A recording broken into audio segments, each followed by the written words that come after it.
and sons. And Mr. Speaker, I do see Sergeant Byrne coming in, and Sergeant Byrne, I have 2 minutes to talk. Sergeant Byrne, I have 2 minutes to talk, and I've already done my spiel about how wonderful you are and the 31 years you've served in our military, and I want to personally thank you and your family for everything that you have done for our nation, for our province, and for our community. We are truly proud of you, and I know that you and your wife, that your wife is proud of you and your family. And Mr. Speaker, I know for a fact that those medals that he wears there today represent the type of person that Sergeant Byrne is. And we thank you so much for your service and the service of your family. Because, Mr. Speaker and Sergeant Byrne, I just spoke about all of the things that you have done in your career to better the lives of not only the country you serve, the province you serve, the community you serve, but the nations around the world, that because of the efforts of you and your comrades, you have made this world a better place for all. So thank you very much.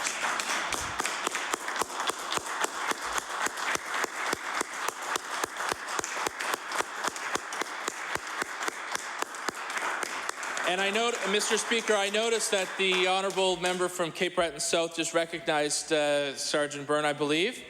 And the first thing he said to me when he presented me with the flag is, "I'm from Sydney," and my former MLA was a member from Cape Breton South. So, Sergeant Byrne, thank you so very much for being here tonight. And a few other of the opposition colleagues will also talk about all the service in the military. So, thank you very much.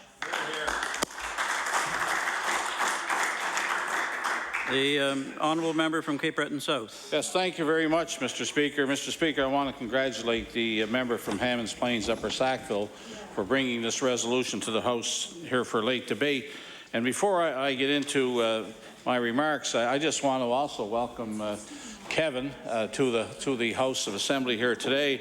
As a matter of fact, Mr. Speaker, Kevin was a Sea Cadet when I was an officer with 2 RCSCC Sydney many years ago. And as a result of him and his friends that were in Sea Cadets at the time, almost all of them did very well, if not all of them, in later life, including Kevin. And I'll tell you how astute he was. He worked for me in my first mayoralty campaign as well in Sydney back in 1978. Yes, I won. How could you not win with guys like Kevin and all his buddies? And he certainly knows who I'm talking about. And I certainly wish Kevin many more years of good health and happiness. And he certainly has served his country. And it's just a pleasure to know this fine young man for as long as I've known him. And I know that he keeps in touch with some of the other people that went through the cadet movement when I was executive officer of that corps. So again, Kevin, welcome to the House of Assembly here today. You know, Remembrance Day, Mr. Speaker, is one of the most important days in our calendar, and it's coming up next week. So I think it's very appropriate that the member opposite brought this resolution to the House today. Every year when I speak at Remembrance Day, I ask the audience, some of them veterans, but most of them people who are involved with the cadet movement or the different military, Navy, Army, Air Force, and the veterans that of the Second World War, those few who are still left. And I always say to them, look around, because there are friends here this year that you can see, but they're not actually here. There were your friends that were here each and every year, and every year there are seats missing. And they know who they are, and they recognize that fact. And I just like to pay homage to 2 of them who died in the past year, who were Second World War veterans, 2 good friends of mine, and people who live in Cape Breton would know who they were. And even some people who would recognize one of them from hockey prowess in Pictou County. Anyway, Alec McGuinness was a close friend of mine, passed away last year. He was a valuable member of Branch 12 in Sydney, a Second World War veteran, and the kind of person served in City Council when I was mayor, and also did great community work in and around the city of Sydney for many years. The other one was Stan the Man McDougall, who was also a Second World War veteran, and he passed on last year, and he also was a Second World War veteran. And while it was difficult to get stories out of Stan about his wartime activities, it wasn't as difficult to get stories out of him about his hockey activities when he played in Pictou County after leaving the Sydney Millionaires. He went up to Pictou County and played, and he's famous for scoring 3 goals in 27 seconds. And he would tell everyone that story who asked him, rather than get into his war record, which was substantial, I can tell you. And in some days when Stan would talk about it, he would tell you about his days in Holland, and went back to Holland each and every year after the war was over to play hockey, to take senior teams from the Sydney area over to Holland.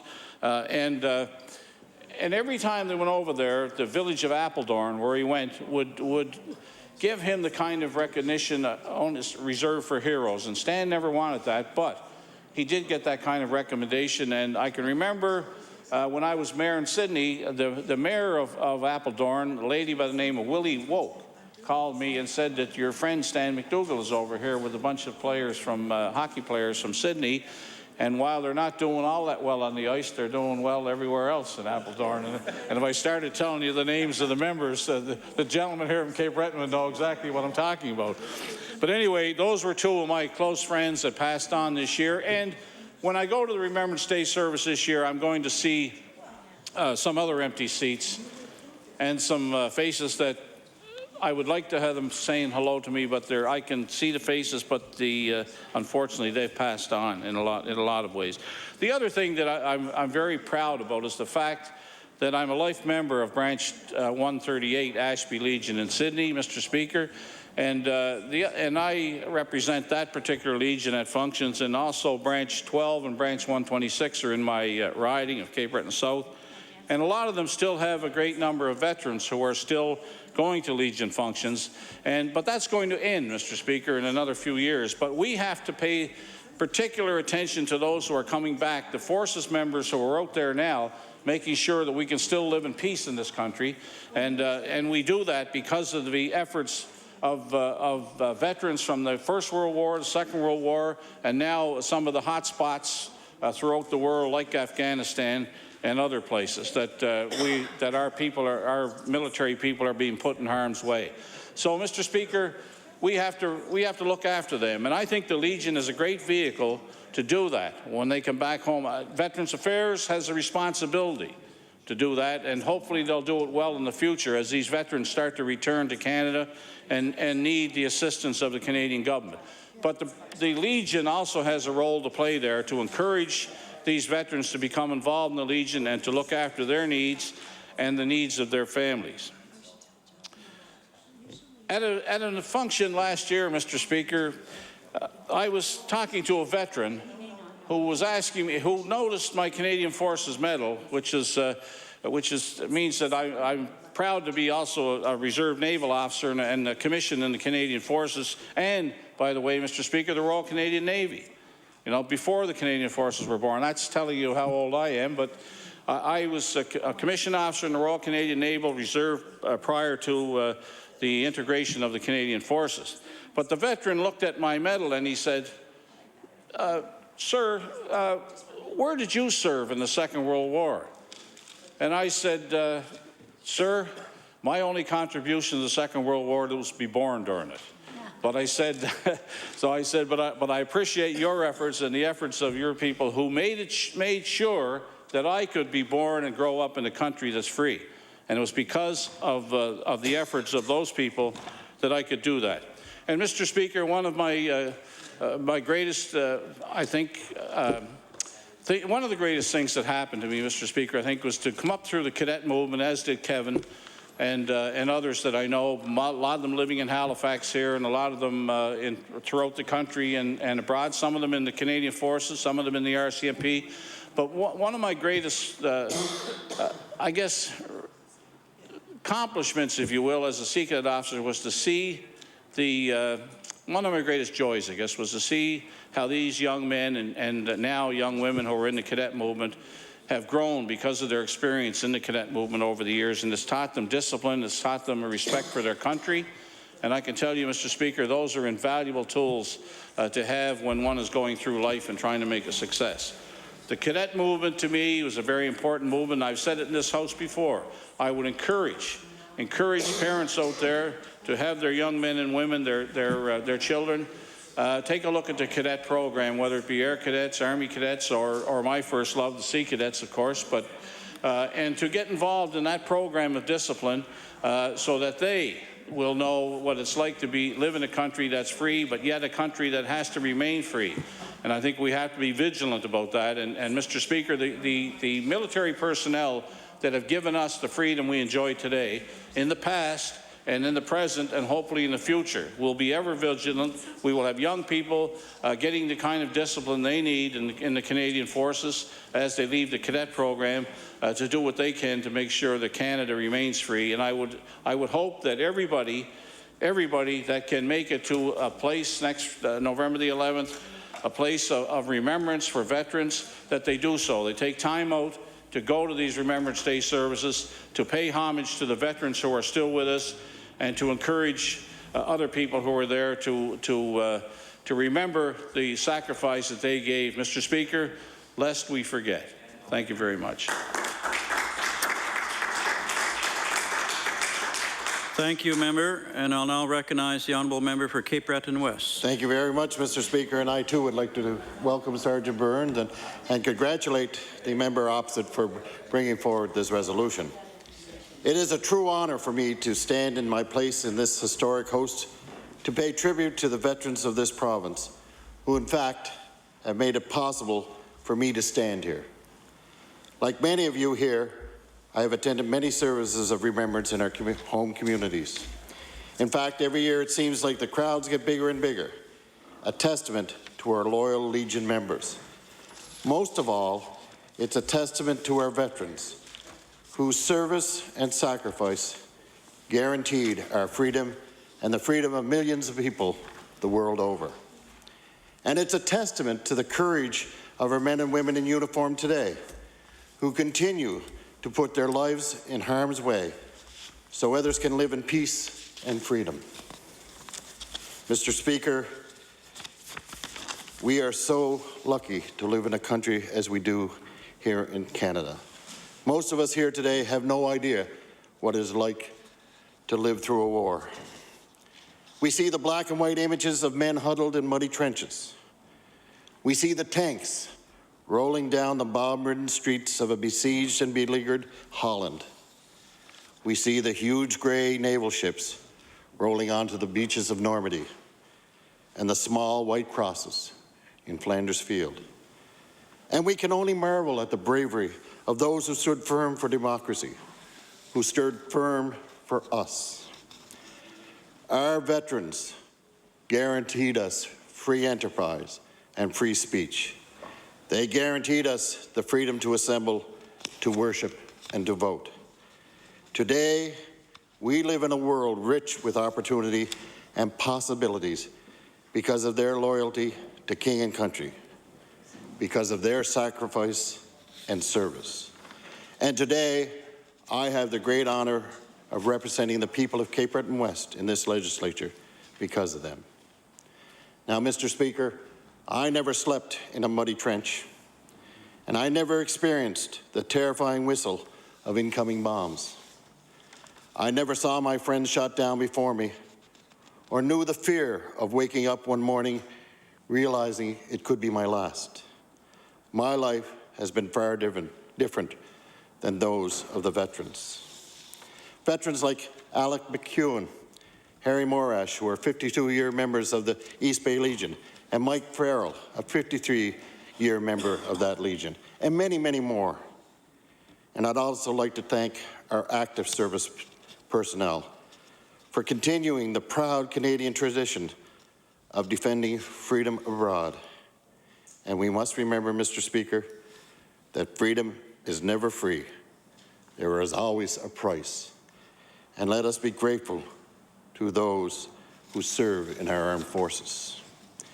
And let us remember and keep in our prayers and memories of the Nova Scotians, fallen soldiers who have fallen in battle in Afghanistan. Mr. Speaker, 2 years ago, Nova Scotia celebrated a proud first, the 250th anniversary of the birth of parliamentary democracy in Canada. And as we prepare to put our poppies away for another year, let's not forget that it was a veteran who ensured democracy triumphed over oppression in the end. And we could not have celebrated this important milestone for our country, an important first for our province, if it weren't for them. I'd like to share, Mr. Speaker, with you what someone recently shared with me. It is the veteran, not the preacher, who has given us freedom of religion. It is the veteran, not the reporter, who has given us the freedom of press. It is the veteran, not the poet, who has given us freedom of speech. It is the veteran, not the campus organizer, who has given us freedom to assemble. It is the veteran, not the lawyer, who has given us the right to a fair trial. It is the veteran, not the politician, who has given us the right to vote. It is the veteran who serves under the flag. It is the veteran who salutes the flag. And today, it's our turn to salute to our veterans. Mr. Speaker, I'd like to share a poem with you about someone in the military. It's called The Final Inspection. The soldier stood and faced God, which must always come to pass. He hoped his shoes were shining just as brightly as his brass. Step forward now, you soldier. How shall I deal with you? Have you always turned the other cheek? To my church have you been true? The soldier squared his shoulders and said, no, Lord, I guess I ain't, because those of us who carry guns can't always be a saint. I've had to work most Sundays, and at times my talk was tough. And sometimes I've been violent, because the world is awfully rough. But I never took a penny that wasn't mine to keep, though I worked a lot of overtime when the bills got just too steep. And I never passed a cry for help, though at times I shook with fear, and sometimes, God, forgive me, I wept on manly tears. I know I don't deserve a place among the people here. They never wanted me around, except to calm their fears. If you haven't a place for me here, Lord, it needn't be so grand. I never expected or had too much. But if you don't, I'll understand. There was a silence all around the throne where the saints had often trod, as the soldier waited quietly for the judgment of his God. Step forward now, you soldier. You've borne your burdens well. Walk peacefully on heaven's streets. You've done your time in hell. Mr. Speaker, we should all be proud of those that have taken on the challenge of being members of the armed services in our country. There is no higher calling, and it has been a real pleasure and honor to say these few words in this House of Assembly tonight. Thank you.